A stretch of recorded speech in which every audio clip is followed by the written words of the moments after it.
Hey guys, Icy here with a build video. This is with Sena Telemanus, my stamina DK that I play in a melee support role down in the Imperial Sewers. And for those who might have caught on, yes, I do get my names from Red Rising, the Red Rising series, which is written by Pierce Brown, one of my favorite books of all times. And if you're into fantasy, science fiction, that type of thing in space, I would totally recommend picking it up. And now with that intro, let's get into the build. And if you're looking for all of the enchants, traits, armor weight, morphs on skills, CPs, I do have a short build video already made. I will make sure that is linked below so you can go and check that out. Now for the first set, I am using Mighty Trudons. As a stamina DK, you do have magic problems, and this allows me to remove volatile armor, so I don't have to worry about upkeeping that buff and having my mana being pressured by myself. And another one of the strengths of Trudon is that it frees up a skill slot that I can use for something else. I love that a lot about this monster set. The second set is Shacklebreaker. I love this sustain set. It works really well in the sewers, and I like to oftentimes replace it with Imperial Physique. And if you notice, it does have all of the same stats except for the fifth line. On Shacklebreaker, you get a line of max stamina and max magicka, and on Imperial Physique, you get 1k of health, magicka, and stamina. But if you have 10k Telvar, add another 6k on top of that. So you'll be getting 7k health, magicka, and stamina when you have 10k Telvar on with this set. The only downside about that set is when people see you, they immediately know that you have 10k Telvar on minimum, and they will hunt and gun you down. So you need to be careful when you put that set on. And now the second 5-piece set, which is my favorite part about this build, is Daedric Trickery. If you're not having fun while playing this game, I don't know what you're doing. But this set's a lot of fun. I've been running this set since December 2019, about 10 months, 11 months or so, and it's been through so many changes, but I think the Markarth DLC is going to be the strongest change for this set. Right now, when you deal damage, you gain one of the 5 random major buffs for 16 seconds every 20 seconds, which leaves a 4-second downtime of no major buffs. And those major buffs are Major Expedition, Protection, Mending, Heroism, and Vitality. Next patch for Markarth, it's going to have 100% uptime, and you get to have multiple major buffs up during that duration, which is going to be pretty sweet, as long as you're doing damage in combat.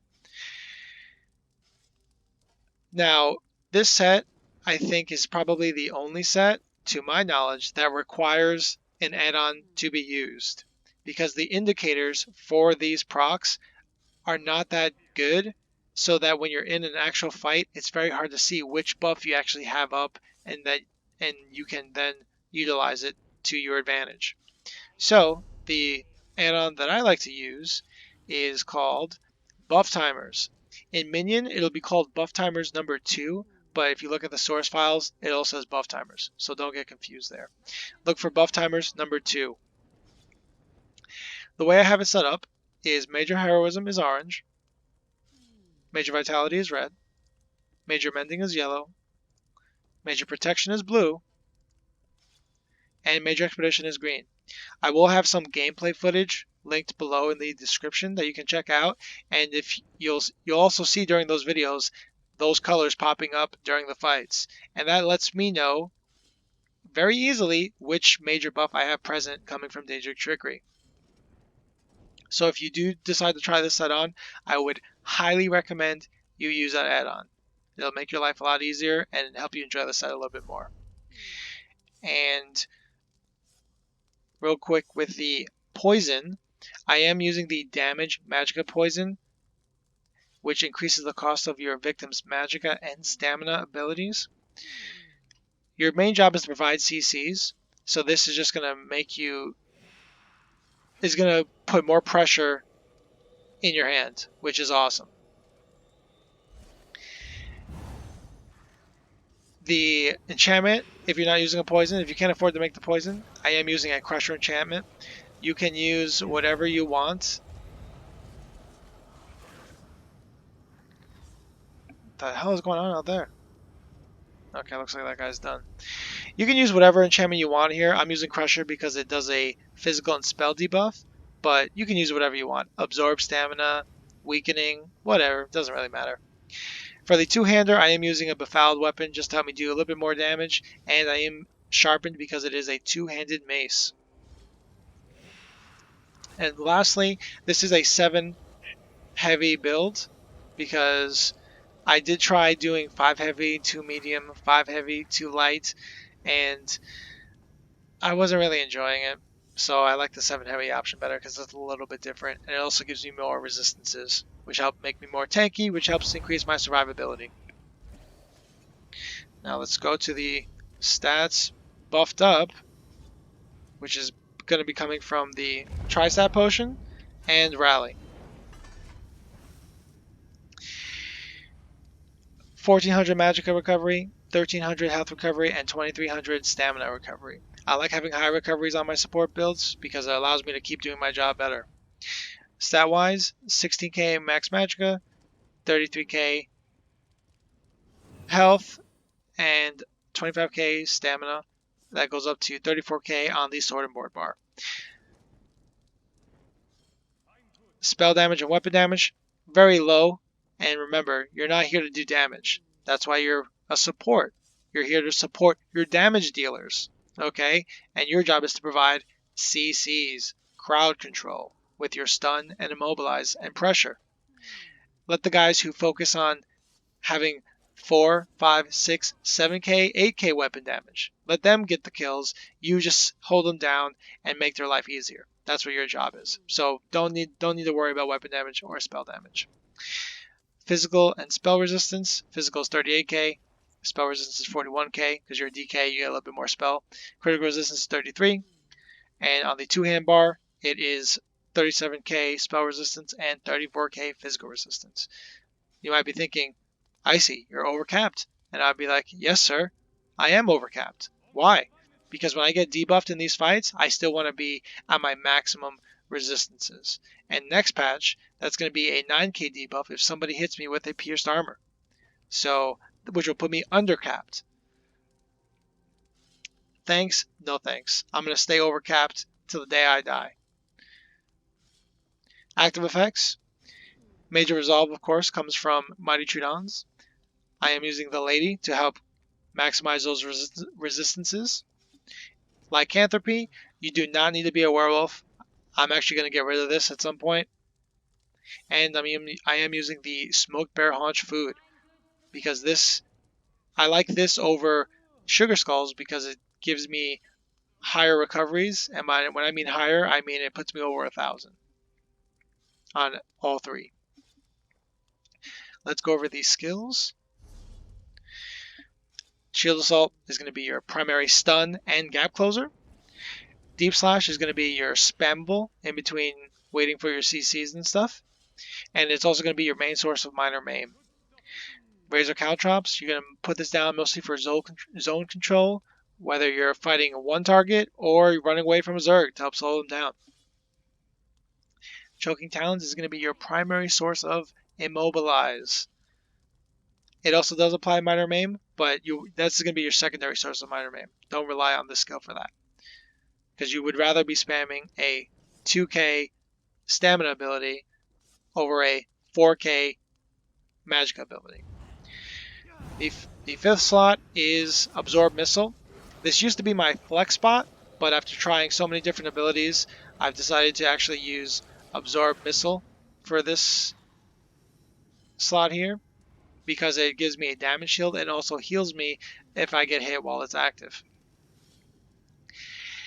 I'm using the Sword and Board Ultimate Shield Discipline because it gives me 8 seconds of automatically blocking all attacks and also gives all of my one-handed shield abilities 0 cost. So that allows me to spam Shield Assault, Deep Slash, or Absorb Missile, depending on what the situation calls for.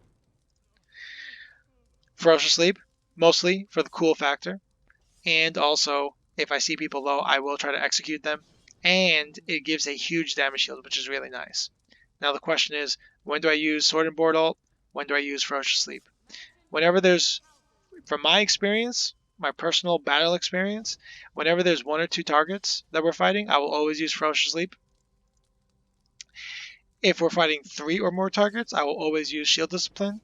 Why? Because with more people that we're fighting, there's a very high chance I'm going to get hit with stuff that I'm not aware of, and this allows me to mitigate all that incoming damage from areas that I have no idea where it's coming from. Vigor is one source of heal. Rally is another source of heal. And you're also using this for the minor endurance. Race Against Time is going to help make you mobile on the battlefield and also just running through the sewers. And it also is going to provide a snare and immobilization immunity and cleanse. And that is the main reason why I prefer using this over the other morph channel acceleration. Reverse Slice is my spammable when killing trash mobs, and also if I see people low within execute range, I will just try to switch to this and hit them with it. Noxious Breath is your dot and also your debuff of Major Fracture that you're applying onto your enemies. And this works really well with Daedric Trickery because it's a damage over time, and as long as you're doing damage, it will keep Daedric Trickery procced whenever that major buff comes off cooldown. Now for the rotation, what you're normally going to open with is Race Against Time to speed in, hit him with the stun, immobilize right after, hit him with the deep slash, and then if you can throw the caltrops down, throw it down. And then after the immobilize, you want to count to 4 because the immobilization immunity lasts 4 seconds, and then the stun immunity lasts 7 seconds. So what I like to do is stun immobilize, 1, 2, 3, 4, immobilize, 1, 2, 3, 4, stun immobilize, and repeat that process. Stun immobilize, immobilize, stun immobilize, immobilize, stun immobilize, immobilize. And just repeat that process until they're dead. And of course, I'm not sure if I have to say this, but you're a support. You're supporting somebody. You can't support yourself. It doesn't work like that. So you usually want to play this with somebody who can do damage. That's the main function of your role, to support them, lock these targets down so that they can do all the damage for you. And lastly, I don't think I also need to say this as well, but get all your class passives.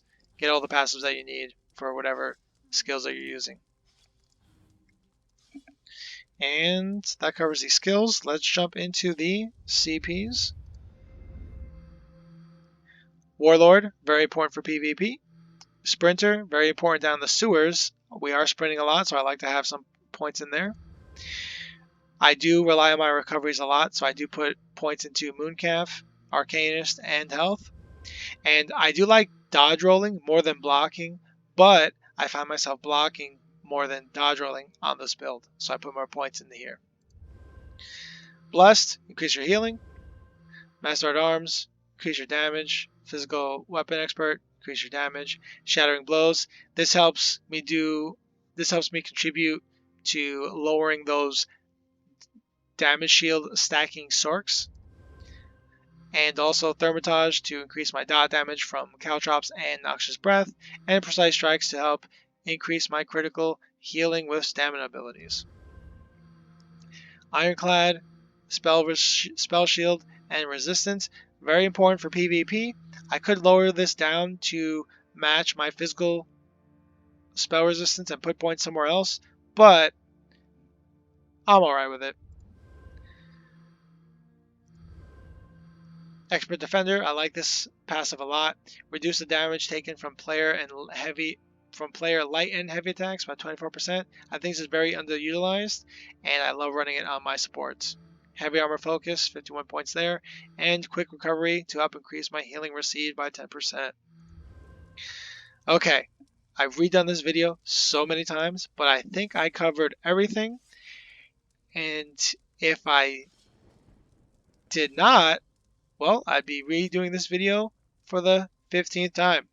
So, with that said, have a good night, guys, and I'll see you on the next one. See ya.